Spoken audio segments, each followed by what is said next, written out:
안녕하세요. 직업상담사 김인숙입니다. 직업상담사 L형 3회째예요.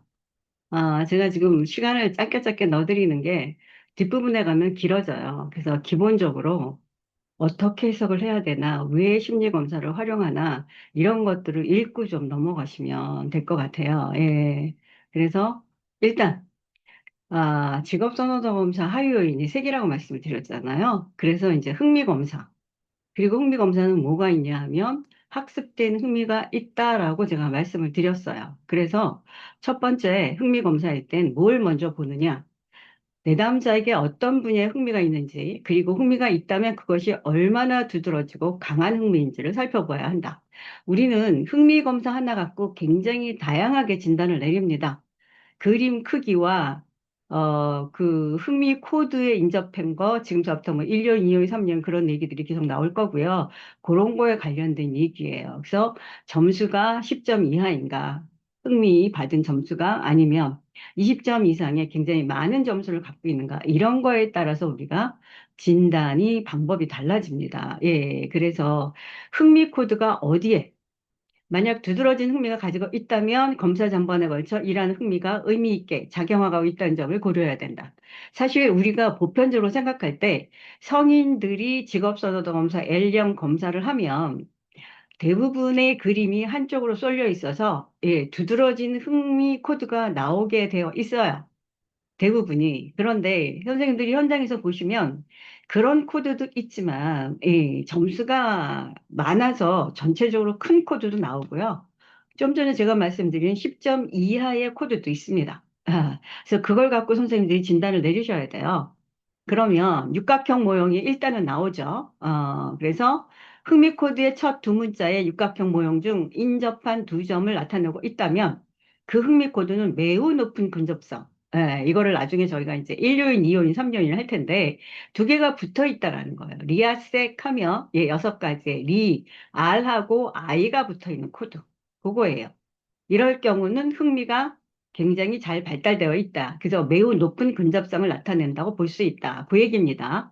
높은 근접성이 있는 흥미 코드를 가진 사람은 흥미 코드가 자신의 직무 코드와 잘 맞을 때 직무에 만족하는 경향이 있다. 이거는 이제 검사에서 나온 결과들이에요. 실제로. 본인이 흥미랑 잘 맞는 곳에 가서 일을 하면 재미있어 해요. 흥미가 맞지 않는 곳에 가서 일을 하면 힘들어 하죠. 예, 결국은 저희가 그거를 진단하기 위해서 검사를 하는 거라, 여기 첫 번째, 점수가 지금 흥미 코드가 얼마나 근접을 갖고 있느냐, 그거예요. 예. 그러니까 선생님들이, 제가 그 말씀을 드렸죠. 우리는 직업선호도 검사 L형을 우리가 직접 보는 게 아니고, 내담자들이 검사를 다 해서 결과를 갖고 왔을 때, 우리는 그때서야 봅니다. 예, 그래서, 읽으면 안 된다고 말씀드렸어요. 그러면 그때 이제 내가 검사를 어떤 방향으로 들어갈 건가. 그래서 첫 번째 내놓은 겁니다. 코드부터 보셔야 돼요. 코드가 뭐냐. 맨 앞에 코드 써 있잖아요. 그 다음에 그림 크기, 뭐 이런 것들이 나올 겁니다. 그래서, 음, 그 다음에 두 번째는 흥미 코드가 첫 두 문자와 육각형 모형에 인접해 있지 않지만 서로 반대 위치하지 않는 두 점을 나타내고 있다면 그 흥미 코드는 보통의 근접성을 나타낸다. 이거는 이요인이라고. 리아색에서 R, I, A인데 I가 아니고 R하고 A가 나왔을 경우 하나가 중간에 껴 있습니다. 대각은 아니고, 예, 그 얘기예요. 반대편에 위치하지 않고 하나를 건너서 있다. 그러면 이거는 흠이가 보통 근접성을 갖고 있다. 아까 RI에 붙어 있는 것보다는 조금은 그냥 보통 흠이다라고 본다라는 거죠. 또 세 번째가 흥미 코드의 첫 두 문자가 육각 모양의 서로 반대 위치에 있는 거. 우리가 이거를 삼요인이라고 하거든요. 두 점을 나타내고 있다면 이 흥미 코드는 매우 낮은 근접성을 나타낸다. 근접성이 낮은 흥미 코드를 가진 사람은 흥미 코드가 자신의 직무 코드와 잘 맞을 때조차도 직무에서 만족감을 얻는 것이 보다 어려울 수 있다. 이런 경우는 직무의 선택이 흥미의 범위와 맞지 않는다는 것을 의미할 수도 있으며 이러한 흥미나 취미나 레저 활동과 같이 직업이 다른 영역에서 만족되어질 수도 있다. 그러면 여기에 대각은 3년이라 우리가 얘기를 하고 A하고 C가 우리나라는 되게 많이 나옵니다. 예, 예술형하고 관습형. 근데 예술형의 질문이 영화 보는 거 좋아한다, 음악회를 간다, 예, 또 뭐 전시회를 보러 간다 이런 질문들이 많아요. 그러니까 취미로도 보일 수 있고 레저도 보일 수 있습니다. 예, 그래서 의외로 A하고 C가 많이 나와요. 근데 C가 먼저 나오고 A가 나오면 C로 가줘야 됩니다. 왜 그러냐? A는 학습된 거고요. 제가 흥미에는 학습된 게 있다 그랬어요. 왜 그러냐? 공부를 했거나 내가 그 일을 했거나. A씨가 나오면 A는 당연한 거고요.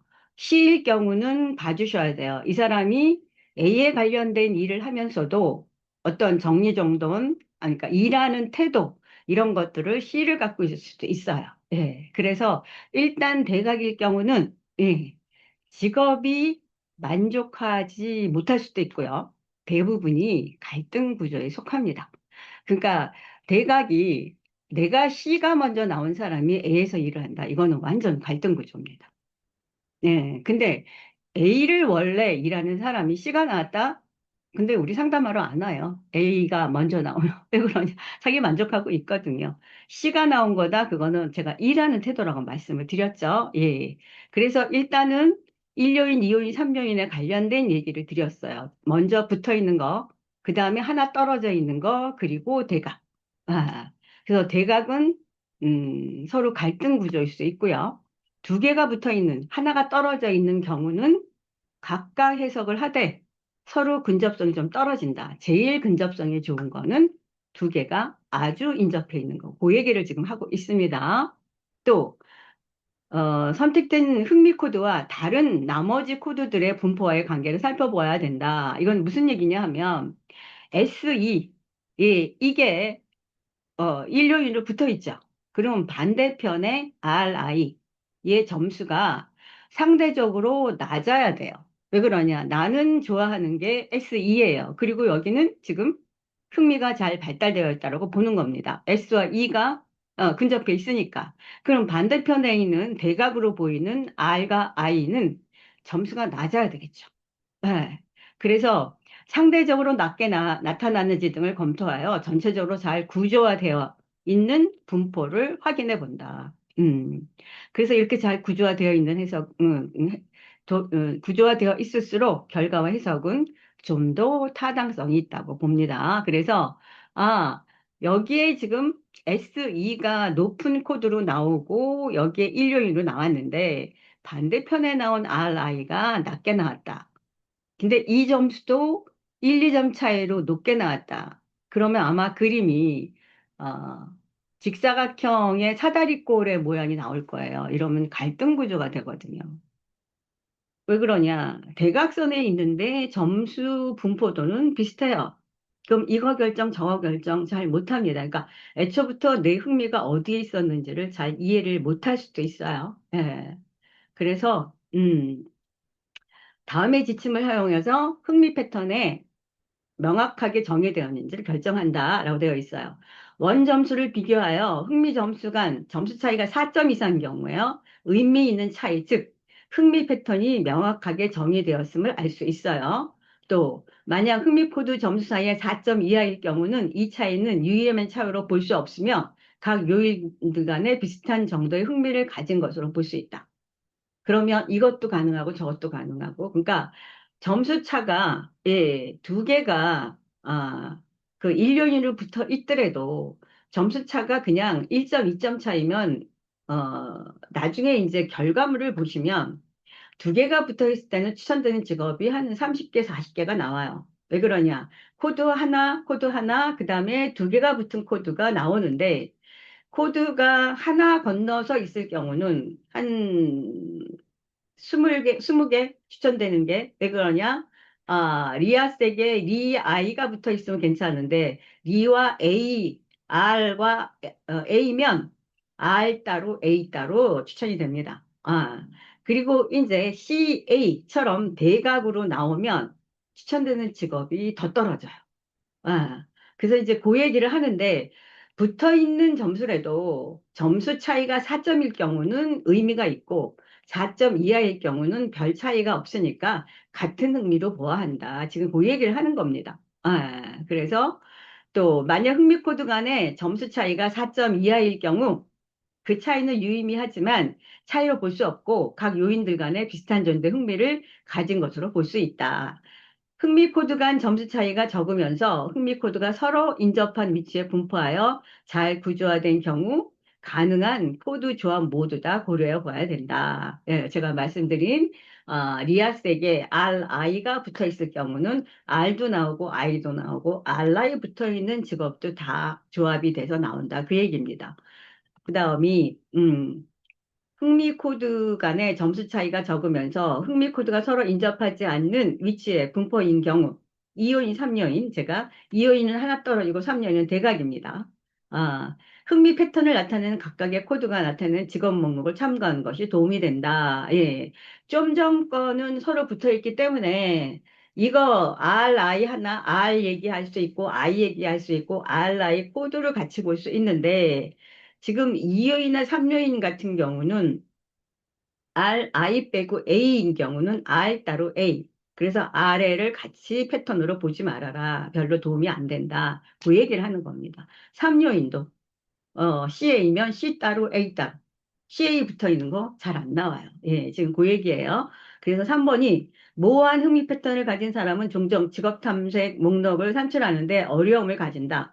자신에게 잘 맞는 흥미 코드에 적합한 직업을 찾지 못하는 경향이 있다.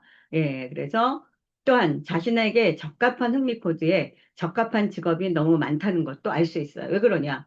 3, 40개가 추천이 되니까. 그래서 이제 여기서 의사결정도 나오는 거예요. 내가 좋아하는 직업들 찾아서, 정보 찾아서 의사결정하십시오. 의사결정 우리가 하는 거 아닙니다. 우리는 의사결정할 수 있게끔 지원을 해주시는 겁니다. 예. 만약 흥미 패턴이 모호하다면 자신에게 맞는 직무 경로를 찾기 위해 더 오랫동안 노력해야 된다. 예, 그래서 흥미에 대해서 패턴들이 점수 차이도 없고 그림 크기도 별로 안 크고 이러면 찾기가 어려워요. 그래서 이제 그 얘기를 하는 거예요.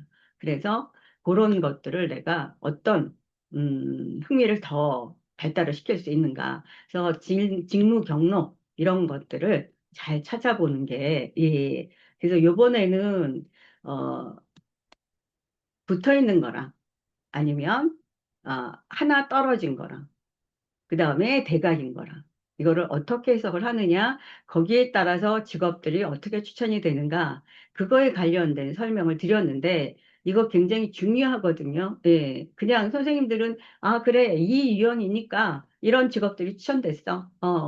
근데 이제 해석하실 때는 선생님의 흥미가 굉장히 발달이 되어 있다 아니면 지금 하나를 건너뛰었기 때문에 지금 조합이 좀 어려움이 있다. 그리고 합력인의 대각은 서로 갈등 구조일 수도 있기 때문에 좀 잘 찾아봐야 된다. 이렇게 설명을 좀 해주셔야 됩니다.